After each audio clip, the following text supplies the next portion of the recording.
Welcome to 505 Uncut, guys.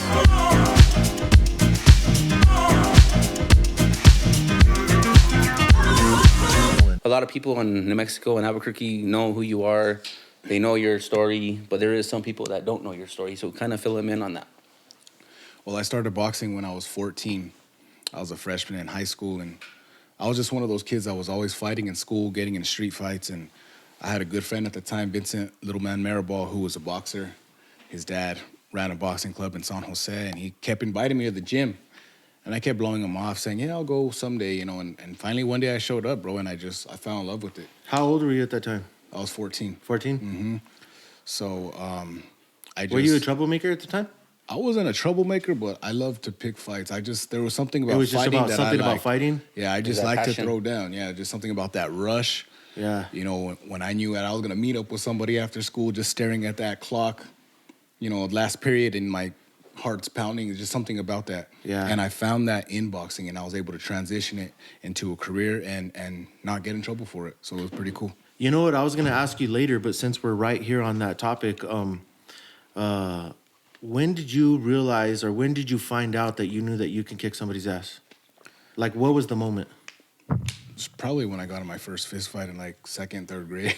Do you remember it? Do you remember it, though? I do. Yeah? Fighting over a girl, man. Really? Yeah. Over a girl? Oh, yeah. That's what it usually is. Yeah, that's what it usually is, yeah. That or you Or marbles. money or shoes or something. Yeah. Yeah. The dude was bigger than me. He was like kind of husky, and the girl said, he has bigger muscles than you. So I punched him in the face, man. Yeah? Yeah, and that was my first. So he didn't even want to fight? He didn't want to fight, no. It wasn't even about the just fight. one of those things that happened. You Yeah, just and wanted after to that, do I it was to just show off, yeah. That was kind of cool. I got a rush from it. Did he And start after crying that, right away? No, he just kind of like shrugged it off, and it was whatever. But after that, it just like something about it lit the fighting fire. intrigued me, yeah. It lit the fire. Mm-hmm. Heck yeah. He probably told that girl after, well, don't be bringing me in your shit saying I have bigger muscles. Yeah. I got a picture in the face for that shit. Yeah. Yeah, for sure. I got punched in the face. Man, For that's real. that we always talk about. Like, we just like were training. We had a coach in San Jose. He lived out of his house. Jesus, shout out to Jesus. Just to get in shape, bro. But that was our first time actually getting into the boxing and hitting the mitts for the first time and training and stuff. And but we can't imagine what a professional fighter like yourself has been through, like that, like you said, growing up, getting your first fight, and then been training ever since, and been in professional cards, been in the main event, won a world championship, and that's just amazing, bro. That's a lot of accomplishments. Heck yeah, man. And like we've pretended to come and train before, you know what I mean? And we know kind of what it's like, you know what I mean? And to do that for years and years on end and stay hungry, it's got to be a special person to even be capable of going through that endeavor. It takes a lot of discipline, man, and I've seen it throughout the years. I've seen people come and go. People swear they want to be fighters, they want to be boxers, and they come in the gym and they try it, and they find out that They don't. It's not all fun They and really, games. yeah. People just see that one night, that one fight. They see all the positive sides about it, but they don't see what goes on behind the scenes. They don't understand the dedication that it takes to be a fighter, and that's where the differences are. It all comes back to that passion, the passion. Definitely. We had a professional football player, DeAndre, had mentioned he trained football in NFL, but he said that there's one thing, that boxing training is way harder than any football training out there. Doing training, actual 100% boxing training, getting ready for a fight is top notch, like harder, way harder to recover, to get And this is coming from an NFL player. Yeah. And he was saying that it's way harder. Well, there's a ton of people in other professions that use boxing as a way to get in shape, to stay conditioned, because there is just something about it that you can't get out of anything else. I have guys that run marathons. I have guys that lift weights. I have guys that think and are probably in great shape, but as soon as they come work out with me for 2 or 3 rounds, I mean, It's they're on over. the ground, Yeah. puffing and puffing, Yep. full of sweat, dying, because there's just something about boxing that really challenges you. And I think that's what I Absolutely. love about it. That's what I was telling this guy when we first started training with our old trainer, Jesus. After a couple of sessions, I was telling him, dude, going to the gym to lift weights is pretend. That's like straight up pretend working Like a out. pretend workout. Yeah, it's a pretend workout. If you really want to work out, go try boxing. Yeah. That's on a whole nother level. It's a whole different ball game. Yep. My coach, he had gave us some nicknames, and I don't know if you heard of my nickname that he gave me. Puppy Power. So now it's a collabo of the Puppy Power and the Pitbull. So are you guys gonna join forces We're like gonna join WWE? forces. We're gonna have a tag team, bro. We're gonna I'm just glad they didn't nickname you a Shih Tzu. You There you go. There you go. At don't least mix it's not so Pitbull and Shih Shih Tzu, bro. You Yeah, just don't. thanks, coach. One time we was hitting mitts, and he's doing the jab, right hook, whatever. And I think I'm doing all good. Pop, pop, pop, pop. You know, ha, ha, ha. And he's all, you got that puppy power, man. You got that puppy power. So I was like, damn. And then I felt like the cartoon, the little Scrappy Doo, the puppy power.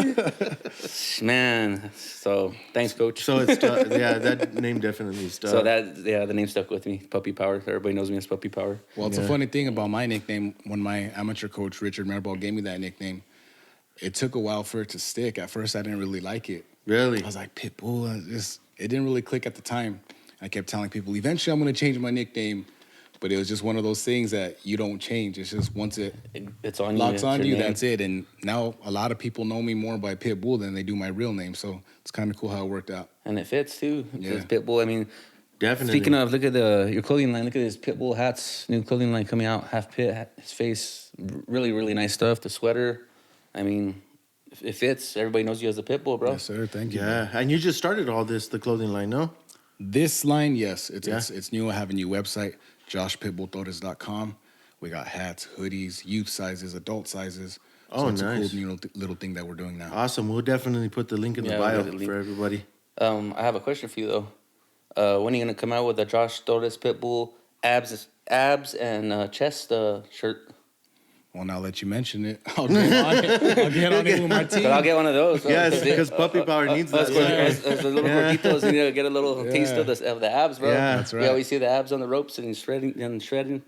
We're not shredded though.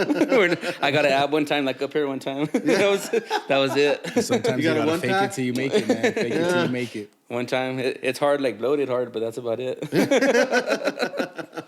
But I was telling him the other day, and I was like, I'm gonna tell Josh that he needs to come out with a shirt with the chest and the abs, bro, and just have the Pitbull logo in the back, and have the Josh Torres abs and chest T-shirt. Yeah. Yeah. I got one of my cousins, shout out to Jamo Padilla.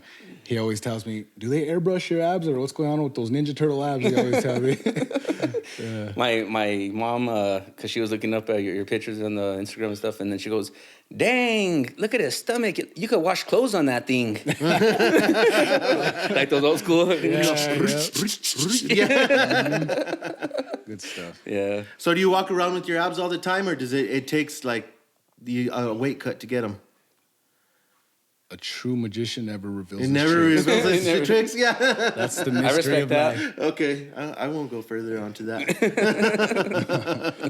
But shout out, that just shows how good like you work out, and that's the thing that's much respect to you, bro. Is you go from 6:30, you said at the shop, barbershop, 6:30, cut hair all day, gets out, comes and trains right after work, right? Trains Yeah. for hours, goes home. Right? Are you able to eat dinner with your family, and Eat a just sometimes, dinner, or yeah. and then then I gotta wrestle with the kiddos, do homework, tackle stuff like that. Yep. So yeah, it's a And long then- day. and then go to bed and wake up and do it all over Do again. it all over Yep. again. How's your like when you got a fight coming up? How does that work? Do you take some time off after out of the barbershop, or are you still barbershop plus train for the fight coming up? So I still work. I cut my hours a little bit. So instead of going in super early, I wake up super early and I run. I get my road work out of the way, and then instead of working till 5, I'll work till 4. I'll come to the gym and get some extra gym time in. But I just try to balance it all out for the most part. Nice. The one thing I like about all the local fighters is how you guys all have each other's backs, bro. I like how you guys all, like you, Fidel, Diamond Boy, Grego.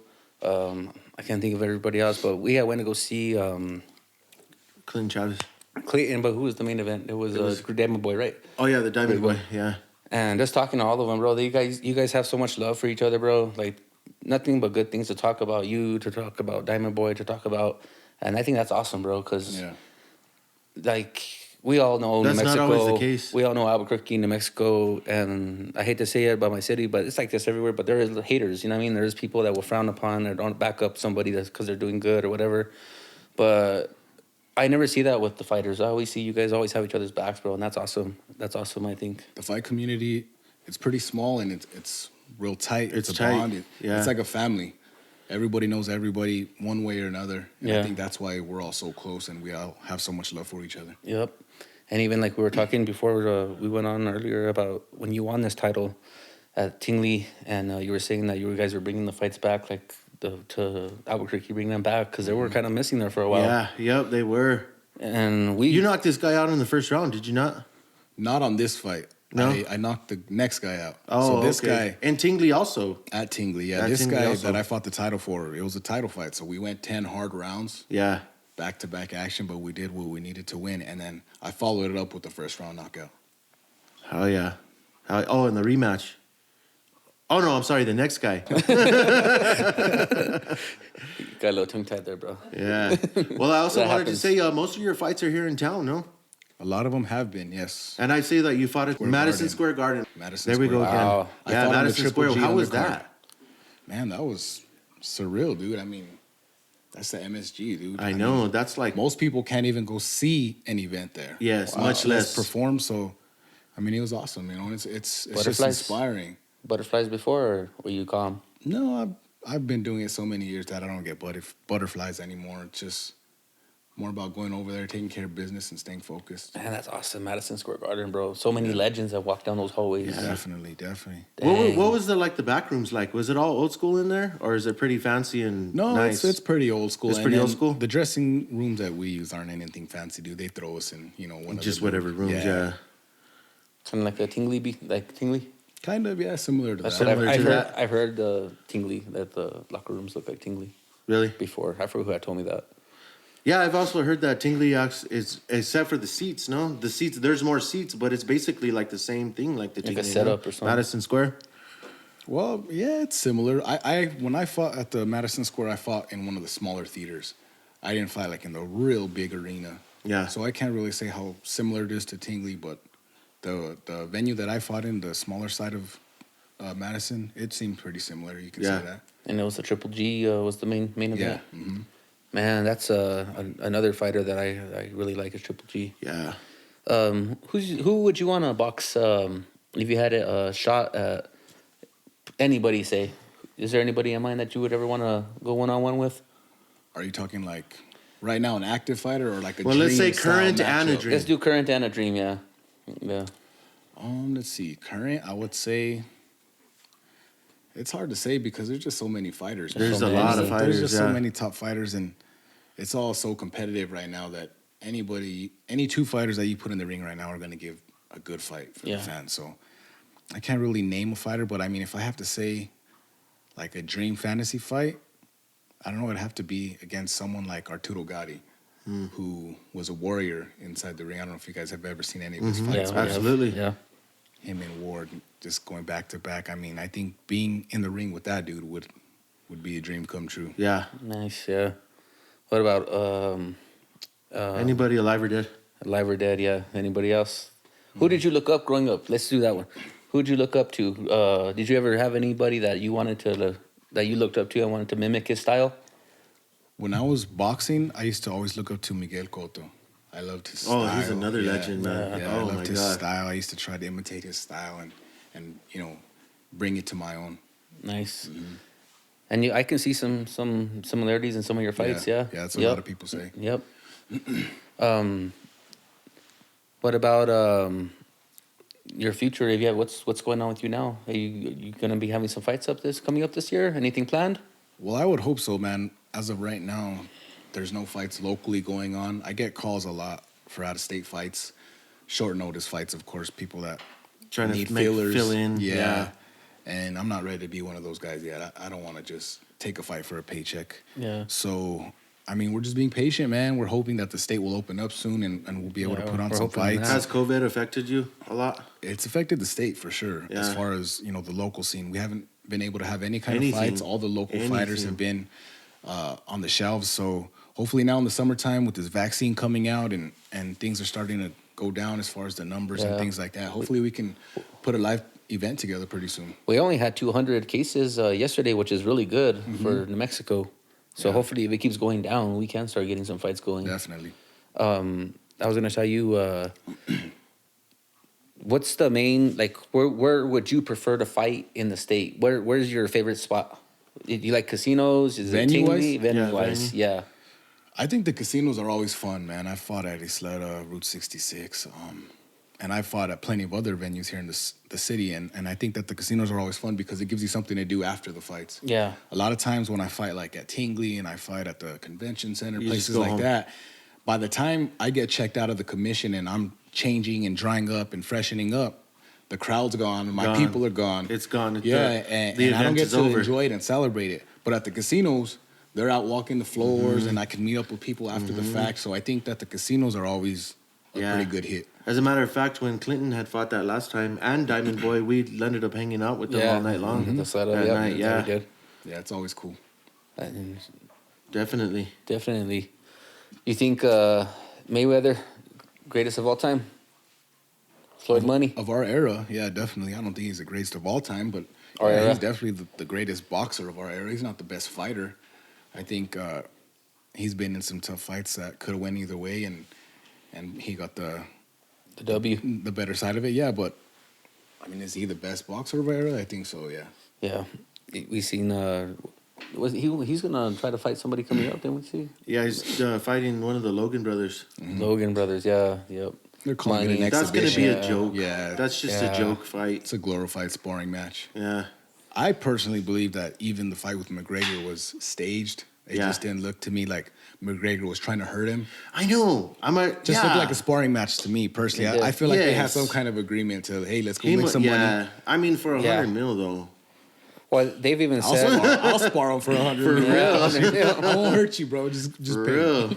Well, did you notice they pointed out when McGregor rocked, or he hit Mayweather with a punch, and then he was going to close in, and then the ref kind of like was holding Well, McGregor he was doing back. it the whole time. And was like, no, whoa. Yeah, anytime they got in a real like time. exchange, the ref would stop him. Yeah. Yeah. Either that would happen or Mayweather would just turn around. What did you think about all that turning around? That was like kind of bullshit, is it not?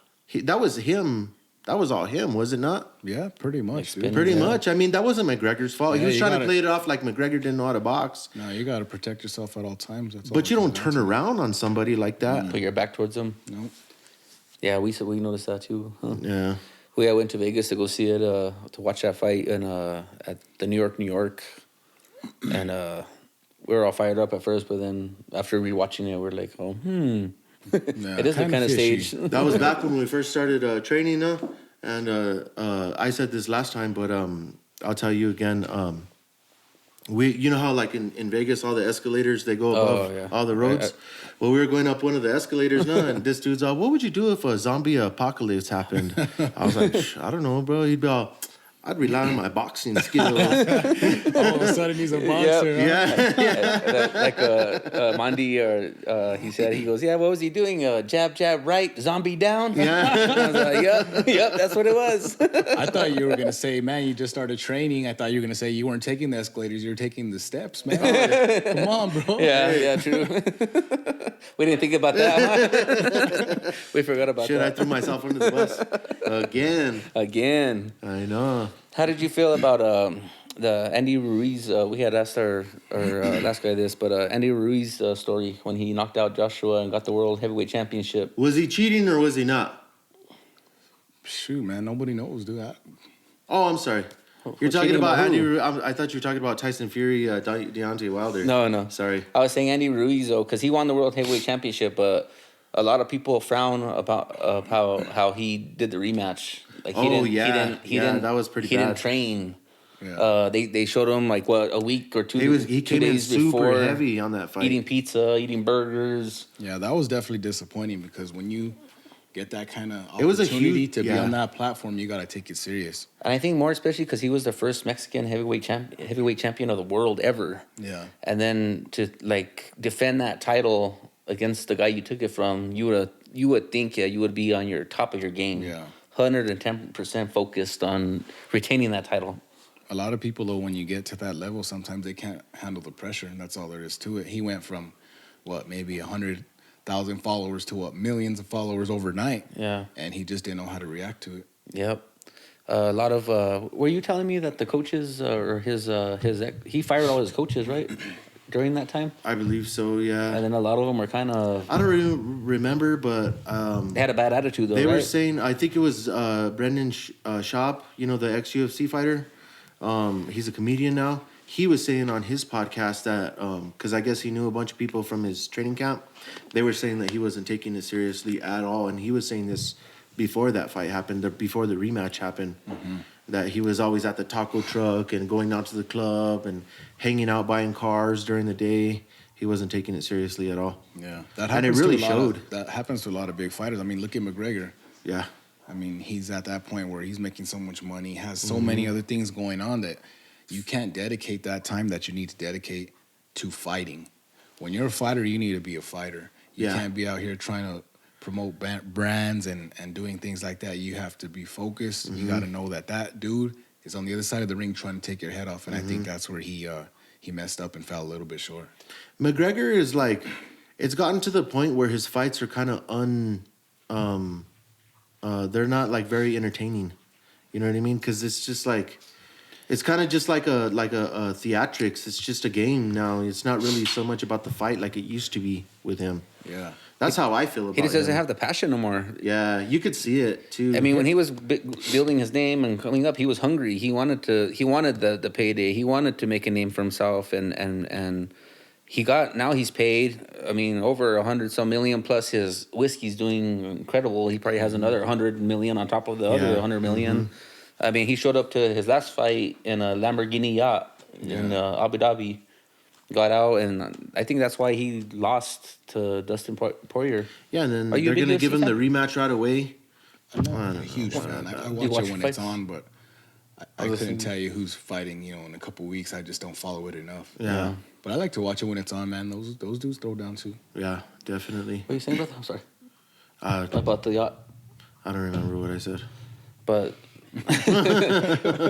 or we're saying like we had talked about this on one of our other shows, but McGregor waking up with all that money in the bank, like you were saying, there's no passion, like you said, to get that training like he's supposed to be because his mind's going on all these other endeavors.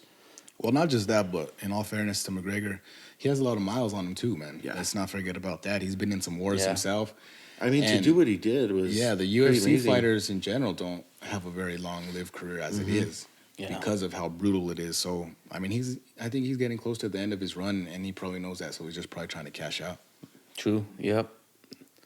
And there's a lot of young guys coming up now that are hungry. I want to get that same recognition. Brother, let's talk about you a little bit more. Tell me about your amateur career. How many fights did you have?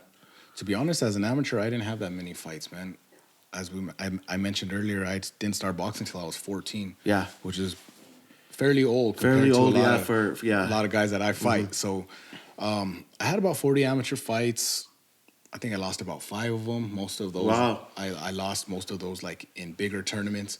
I'd always get outpointed, man, when it came to going to these national tournaments. I just had more of a pro style. I was trying to box and pick my hard shots, and those dudes were throwing those speedy combinations, beating me to the punch. So, so my amateur career was short, but I mean, it was fun, dude. I enjoyed the ride. Had some great memories, met some great people. How did it feel when you became pro, when you got signed to be a pro? That's everybody's dream, bro. Yeah, it was exciting. I think, honestly, if I look back now, I probably turned pro too early. I did it when I was 18. I was still in high school. And I was just like, I'm going to be pro. I'm going to be a pro boxer. And I was still in high school. I thought it was cool. It was, cool. And looking back now, I could have probably used some more amateur fights. I think I'd probably be a different fighter had I done that. But, I was excited. I turned pro at one of the casinos that I used to fight as an amateur. So it was pretty cool to go from an amateur fighting at Sky City Casino to being a professional at Sky City Casino. And it was a lot of fun back then.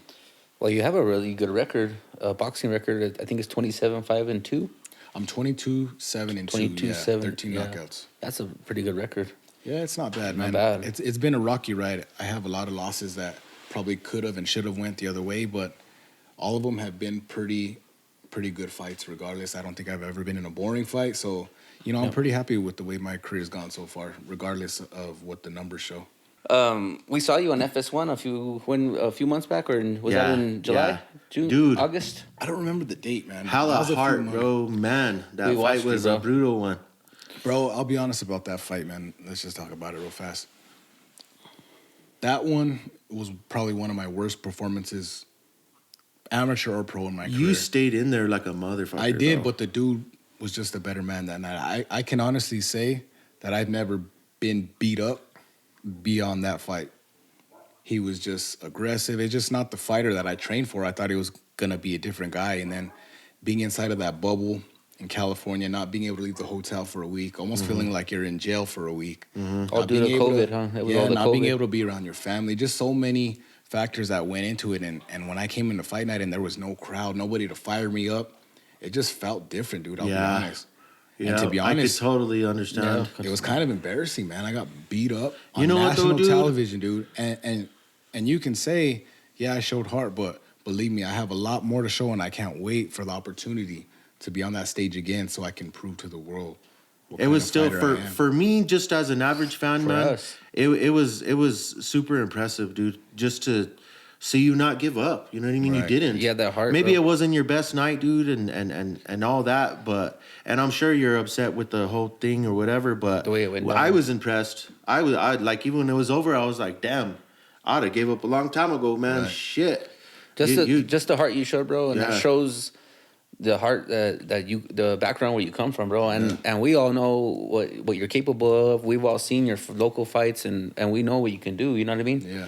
And for you to just hang in there and not give up on not just yourself, but I know you were thinking about your family, you were thinking about your hometown, and you were gonna give them something. You know what I mean? You weren't Yeah. gonna let them just punk you around. You're gonna fucking hit them back and just stay in there till the end. You know, and you did. Yeah, that's the South Valley in me, man. Yep. You know, Yeah. It's what For we're real. made of, bro. It Yeah. runs in our blood. Yep. I was gonna say that too. Don't you guys think that like a lot of fighters, well, most of the fighters from New Mexico, we kind of already not we us, but you guys have been setting this tone like the way Mexican fighters have set the tone before, like a lot of heart, never give up, straightforward.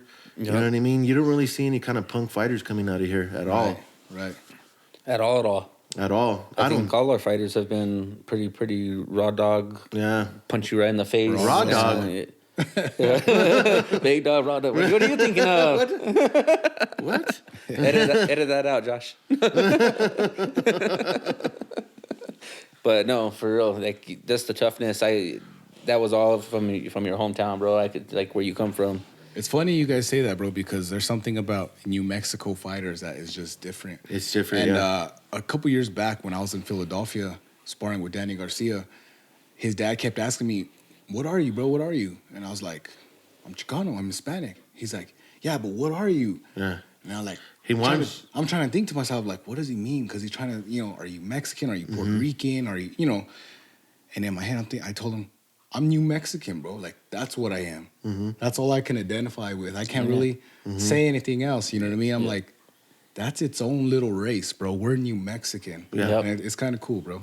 And we all have our own accent, bro. That's right. Yeah, my sister, she was in the Army, and when she went to overseas and North Carolina and all that, they would tell her, they're like, "Where are you from? You have a sick accent, like your accent." She's like, "What do you mean?" Like, and then she was ending everything with a or what else? I did she don't say? know. Well, I don't know. Yeah, I know, huh? Like, and they were like, and then they were like, she's like, that's like you said. That she's Or like, they'll I'm New add- Mexican. They'll add all to everything. Yeah, That's all That's crazy. all sick. Yeah. They're all crazy. Yep. It's crazy how the other, like we were talking on one of our other episodes, how a lot of people don't even know that we exist, bro. They don't even know New Mexico. Yeah. Oh, yeah. When I went to Philadelphia, bro, like I was saying, a lot of them dudes didn't even know where it was. They were like, New Mexico, you're Mexican? I'm like, Mexican? no, bro. Yeah. Like, no, that's in the States, bro. And then it's kind of sad. They're like, oh, that's where y'all killing each other, huh? Because this is back when the murders were going up, skyrocketing, bro. Yeah. So, but it's just crazy that a lot of people don't even realize that we're in the United States. Yeah. It's sad, but I love New Mexico, bro, and I love everything about it. I love our food, our tradition. I love our history. Speaking of you saying that it's embarrassing about that's one bad side about New Mexico is all the violence and the crime and all that stuff. And that's one thing that I know of some other guys have asked you on this. And one thing that I respect you for a lot is after a few of your fights, you preach to the crowd about changing where we live, changing New Mexico, changing Albuquerque for the better. Yeah. And that's one thing that me and Daniel have always talked about, that we want to do that too, bro. We want to improve the city and make it better. We want people to know who we are. You know what I mean?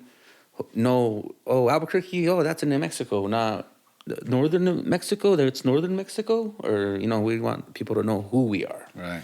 And the crime and everything, I just wish that people would just grow up a lot, bro, in the city. Just be adults, you know what I mean? Not think violence or think take other people's lives or rob people or steal their cars or stuff like that, you know what I mean? And I think if everybody would build or come together and all of us help each other and build as one unit, one state, we can make this state unbelievable, bro. Yeah, for sure, bro. And it's almost like a fight. New Mexico was doing good and, we started doing bad, but it doesn't mean that it's over. I think that we're still in the middle rounds. We still got a lot of improvements to do, but that we can make those adjustments. We can make those changes, inspire the next generation. And eventually when the final bell rings, hopefully, we'll be victorious. Yes. I agree 100%. Absolutely. What do you do for fun in New Mexico, Albuquerque? Your day off? You guys go anywhere in particular? You like to go eat at a certain place? A typical day off is just with the family. I mean, I got 2 beautiful boys, a beautiful wife. We're always busy. We're always with our friends who we consider family because we don't really have too many close siblings that we're real in contact with. So our friends are our family. But going out to eat, we love to go to Barrelo's Coffee House, obviously. We love to go to Los Compadres, Pereas, different places like that, man. Bocadillos. We like to keep it local, of course. Yep. We like to support, the homegrown restaurants. You ever tried Church Street in Old Town? I haven't. Definitely a must. It's right Behind on the Church Street alley. Yeah, right behind the church in Old Town. I'm going to have to put on the list, man. It's old. It's actually an old house from the 1800s that they've turned into a restaurant. And food's unbelievable, and that atmosphere is unbelievable when everything's open back to normal. Definitely a must. And in the winter, if you go to the back room, it's a beautiful fireplace with the Virgin of Guadalupe on tile in the back. Nice. Beautiful. Yeah, I'll check it out, man. Yep. What about training-wise? You go to the Sandias, you go run the trails up there, you stay in the city? I like to run up in the crest. Yeah, definitely go up there once in a while and challenge, the lungs a little bit. Of course, once you start running 5 minutes into your jog, dude, it feels like your chest is going to start caving in. Yeah. But, I love doing different things like that to mix up the scenery. But, I mean, I was talking to Coach Ray about it earlier. There's nothing like running in the South Valley, man. I always know I'm home when I'm running in the Valley because people honking at me, waving at me, and it's just different. Really? A lot of people notice you when you're running? Yeah, definitely. Because right now where I'm living in Rio Rancho, you see people jogging and riding by. I mean, it's just a normal thing out there. You just fitting in. Yeah. But down here, someone sees me running and they know it's me. It's kind of cool. Yeah, definitely. Give a shout out to we're in the gym, right? JSC Gym. Thanks, Coach Ray. Shout out. Thanks for letting us have the podcast Crego here. Memorial Gym. I got a brain fart again. Dude, I've been brain farting all night. Crego Memorial Gym. Well, thanks, Coach. Thank you to shout Coach out. Ray for letting us Coach use Ray. the gym. You've been training here for a while now. You come here once in a while now. Definitely, yep. Yeah. He's always opened his door to me. I'm very grateful. Ever since I was an amateur, he's always welcomed me with open arms. And this is a great facility for the youth. He's done tremendous things, motivating these kids to live better lives. Yeah. Yeah, he's a really nice guy. He doesn't want to get on camera. He's camera shy. Camera shy. Let me tell you, we're training, not training. We're trying to get in shape. We asked Coach to try to get us in shape in October, and he had us doing planks in the ring, right? Mm-hmm. And he's all 3 minutes, huh, Coach? 3 minutes. Try to beat the 3 minutes. That's the record, or something like that.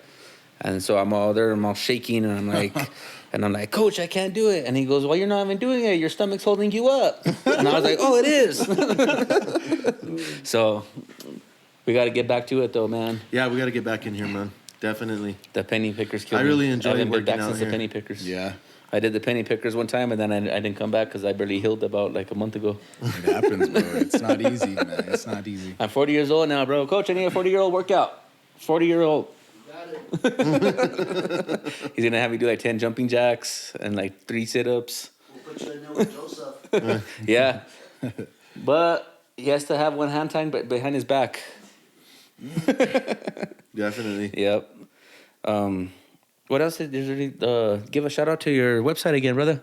Yeah, Check out these visit hats, Pitbull. JoshPitbullTorres.com. You can also book your haircuts on there as well. There's a link that'll book you to my Oh, booking that's cool. site. Oh, yeah, hell yeah. Haircut. Check it out, man. Oh, yeah. Fade it up. Fade it up. And shout out Definitely. to our sponsor, Ay Dos Mio Michelada Mix. Thank you. You guys got to use the promo code 505uncut. Don't forget 505uncut. Get $2 off. each bottle. You guys. Don't forget 505 Uncut Podcast. Anything else? No, I'm good. I think that's it. I've been brainfarting all brain night, fart. dude. I'm just off. I'm off on Anything my else you game. want to add on, Josh? Well, before we finish, let's pray, fellas. Let's pray, brother. Yeah, Let's do it. definitely. Yeah. Heavenly Father, we come before you, God, and we just thank you for who you are. We thank you for your love and your mercy.